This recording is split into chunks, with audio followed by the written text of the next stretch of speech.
سلام خوانندگان عزیز، امروز ما همراه شما موضوع درس 37 رو می‌آموزیم که با فرم موافق‌آوری قسم دوم راست می‌آید. خیلی که در موضوع گذشته بودیم، برای مستحکم کردن این موضوع ما همراه شما طرزهای استفاده بری فرم‌های ضرب مختصر، حالت‌های جفت‌های فرم‌های موافق‌آوری، حالت‌های توقیف فرم‌های موافق‌آوری، حالت عوض شدن نام فونکسیا و تغییر نیافتن نام فونکسیا را دیده برآمده بودیم. امروز باشد این گفته‌ها را با مثال‌های دیگر مستحکم می‌کنیم. در شرط مثال یکم چنین گفته شده است: این ifade را ساده کنید و در زیر ifade زیرین داده شده است: سینوسی 90 گرادوس مینوسی آلفا جمع کوسینوسی در داخل قوس 180 گرادوس جمع آلفا جمع تانجنسی 270 گرادوس جمع آلفا و جمع کاتانجنسی 360 گرادوس جمع آلفا. برای تبدیل دادن این ifade ما باید فرم‌های موافق‌آوری را استفاده برده بعد آن را ساده کنیم. برای این چنین باید رفتار کرد. هر یک ifadه‌ای که در بالا داده شده است در علایدگی آنها را تبدیل داده بعد قیمت موافق آنها را می‌یابیم. بیاید کنج‌های هر یک این فونکسیا را با نوبت دیده برآمده با واسطه کنج دیگر یا که با فونکسی دیگر عوض کنیم. از بس که سینوس پی مینوس آلفا در چارک یکم واقع است، در اینجا 90 به پی تقسیم 2 برابر است، پس با کوسینوس آلفا عوض کرده می شود. 180 جمع آلفا باشد در چارک سیوم واقع است، پس نام فونکسیا در این حالت عوض کرده نمی شود، لیکن کوسینوس در چارک سیوم با علامت مینوس داده می شود که آن با مینوس کوسینوس آلفا برابر است. 270 جمع آلفا باشد، این تانگنس چارک چهارم را تشکیل می دهد. در اینجا تانگنس با کاتانگنس عوض کرده شده، علامت آن با مینوس عوض کرده می شود که به مینوس کاتانگنس آلفا برابر است. 360 جمع آلفا باشد، این کنج یکم را تشکیل می دهد. تانگنس نام خود را عوض نمی کند و پلوس کاتانگنس آلفا حاصل می کند و در نتیجه ساده کنی خیلی که معلوم است کوسینوس با پلوس و مینوس اختصار می شود، کاتانگنس با مینوس پلوس اختصار شده و ما ifade نال را می دهد که جواب این سوال و عدد نال برابر است. مثال دوم را دیده می براییم. در شرط مثال دوم چنین آمده است: این ifade را تبدیل دهید و ifade به نمود زیرین داده شده است که همراه شما آنها را می نویسید. کوسینوس مینوس آلفا ضرب کوسینوس در داخل قوس 180 گرادوس جمع آلفا تقسیم در مخرج باشد سینوس مینوس آلفا ضرب سینوس 90 گرادوس جمع آلفا. ما باید این ifade را ساده کنیم.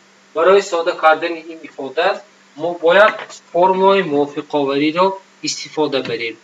برای این چنین رفتار می‌کنیم. در اول خود این کسر را به تغییر می‌نویسیم و چنین ifade را حاصل می‌کنیم: کوسینوس مینوس آلفا ضرب کوسینوس 180 گرادوس جمع آلفا تقسیم سینوس مینوس آلفا ضرب سینوس 90 گرادوس جمع آلفا. در نتیجه کوسینوس مینوس آلفا به کوسینوس آلفا موافقاً برابر است، برای اینکه کوسینوس آلفا کنجی فونکسی جفت می باشد. کوسینوس 180 جمع آلفا در چارک سیوم واقع است، پس کوسینوس در چارک سیوم با علامت منفی داده می شود. از بس که 180 جمع آلفا این فونکسی جفت را به ما می دهد، یعنی که نام فونکسیا در این حالت عوض کرده نمی شود. پس مینوس کوسینوس آلفا را حاصل کردیم. در مخرج باشد سینوس مینوس الفا به مینوس سینوس الفا برابر است.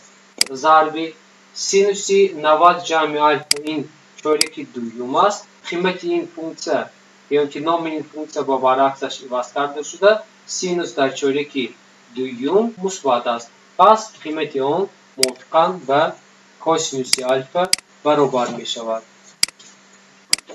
اینها رو به نظر گرفته اختصار میکنیم و چنین ifade رو حاصل میکنیم. مینوس رو هنگامی به علامت مینوس تقسیم کردن علامت مثبت حاصل می شود. کوسینوس الفا رو با کوسینوس الفا اختصار میکنیم و در نتیجه کوسینوس الفا تقسیم سینوس الفا حاصل می شود که هنگامی کوسینوس رو به سینوس تقسیم کردن کتانگنس الفا حاصل می شود که آن موافقاً با کتانگنس الفا برابر است. مثال سوم را دیده میبراییم.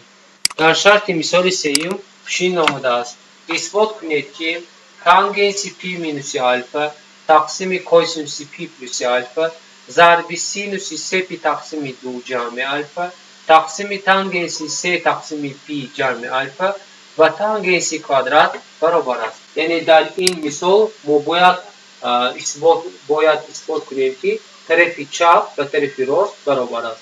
آن را در اول شرط مثال رو می نویسیم که آن چنین است: تانگنس در داخل قوس پی مینوس الفا تقسیم در پایان باشد کوسینوس پی پلس الفا ضرب سینوس در داخل قوس می نویسیم 3 تقسیم 2 پی جمع الفا تقسیم در مخرج باشد تانگنس در داخل قوس 3 تقسیم 2 پی جمع الفا که آن برابر است به ifade تانگنس کوادرات الفا. برای اثبات کردن این ifade خوانندگان عزیز ما پیش از همه فرمولهای موافق آوردیم که همراه شما موضوع هم گذشته هم موضوع امروزه مستحکم کرده ایستادیم آنها رو استفاده بریم و در بعضی موردها فرمول اساسی فونکسیون تریگونومتری رو نیز استفاده میبریم. کسر یکم را چنین تبدیل دادن ممکن است. در اینجا تانگنس پی مینوس الفا یعنی پی مینوس الفا در چورک دوم جای دارد. پس قیمت فونکسیون در چورک دوم یعنی که تانگنس چورک دوم با علامت مینوس برابر است و نام فونکسیون در این حالت عوض نمی شود. تقسیم کوسینوس پی پلس الفا باشد در چورک سوم واقع است. کوسینوس در چورک سوم علامت منفی را دارد با مینوس قید میکنیم. نام فونکسیون در این حالت تغییر نمییابد آن را می نویسیم ضرب 3 تقسیم 2 پلس الفا باشد یعنی ما allakay کسر دوم را شروع نمودیم با تبدیل دادن کسر دوم شروع نموده ایستادیم.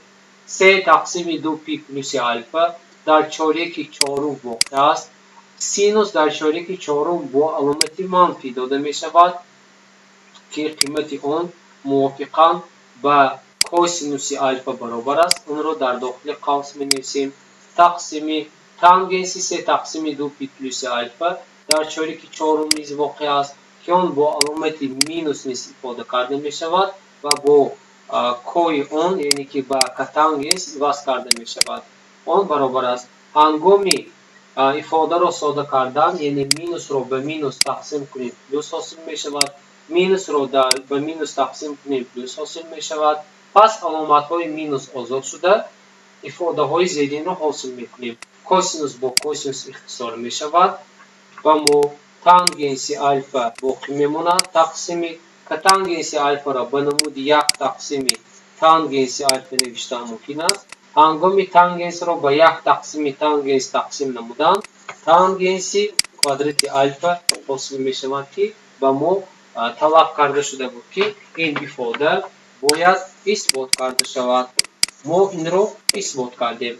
اکنون بیایید خوانندگان عزیز مثال من بعده یعنی مثال چهارم رو دیده برایم. در شرط مثال چهارم چنین آمده است: قیمت ifade رو حساب کنید و در پایان قیمت ifade به نمود زیرین داده شده است. مثال چهارم، در اینجا دو ifade داده شده است که ifade یکم اون موافقاً به تانگنسی 11 پی تقسیم 3 و در مثال دوم باشد تانگنسی 13 پی تقسیم 4 رو باید حساب کرده شود. برای حساب کردن قیمت‌های این ifade ما فرمول‌های تریگونومتری موافق آوری را استفاده می‌کنیم. برای این چنین تبدیلات‌ها را اجرا می‌نماییم.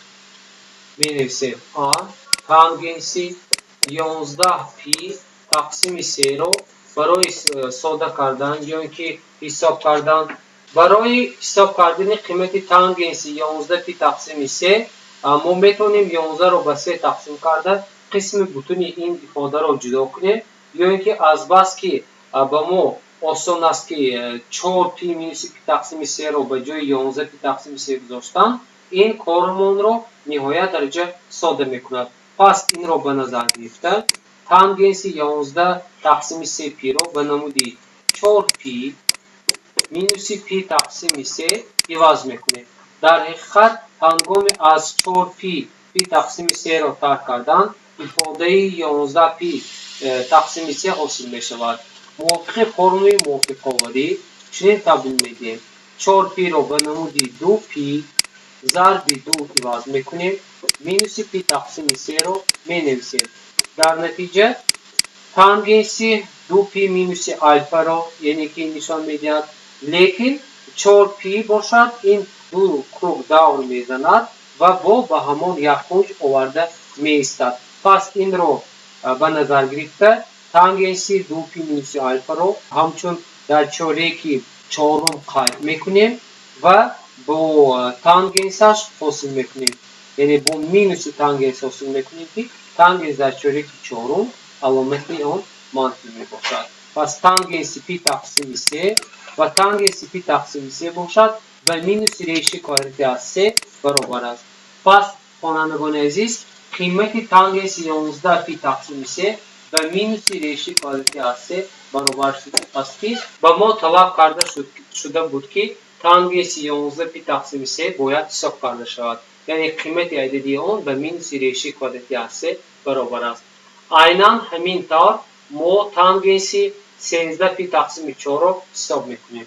برای این می نویسیم تانگنسی 13 پی تقسیم 4 این به ifade ای را باید نوشت که هنگام حساب کردن اون فرم موافق آوری استفاده برده به نمود سومه و یا فرق اون رو تبدیل دهیم. 13 را هنگام به 4 تقسیم نماییم و ما عددی 3 بطن و 1 تقسیم 4 حاصل می شود. ما این رو چنین تبدیل داده میتونیم یا اینکه از 4 پی ما میتونیم 3 پی تقسیم 4 رو بگیریم، لیکن بیاید یکم وریانت رو انتخاب کرده تانگنسی 13 پی تقسیم 4 رو به نمودی 3 پی جمع پی تقسیم 4 تبدیل میدیم. از بس که تانگنسی 3 پی تقسیم 4 جمع پی تقسیم 4 رو به نمودی تانگنسی 2 پی جمع در داخل قوس پی جمع پی تقسیم 4 عوض می نماییم. پس فرمول موافق آوری رو ما دو مراتب استفاده میبریم یا تطبیق میکنیم. تانگنسی 2 پی پلس الفا این در چارک یکم جای موافق می آید. پس تانگنس در چارک یکم مثبت است، نام فونکسیون تغییر نمی‌یابد. پی جمع پی تقسیم 4 تانگنس پی جمع الفا باشد این چارکی سیم رو تشکیل میدهد. تانگنس چارکی سیم مثبت است، پس با تانگنس پی تقسیم 4 عوض کرده می شود که در این حالت نام فونکسیون تغییر نمی‌یابد. پس قیمت ifade تانگنس 13 پی تقسیم 4 و 1 برابر است که با ما طلب کرده شده. برای مستحکم کردن این موضوع به شما یک چند مثال ها برای کارهای مستقلانه پیشنهاد کرده می شود که آنها را باید اجرا نمایید. با همین موضوع امروزی ما به انجام رسید. خیر تا درس آینده موفق باشید.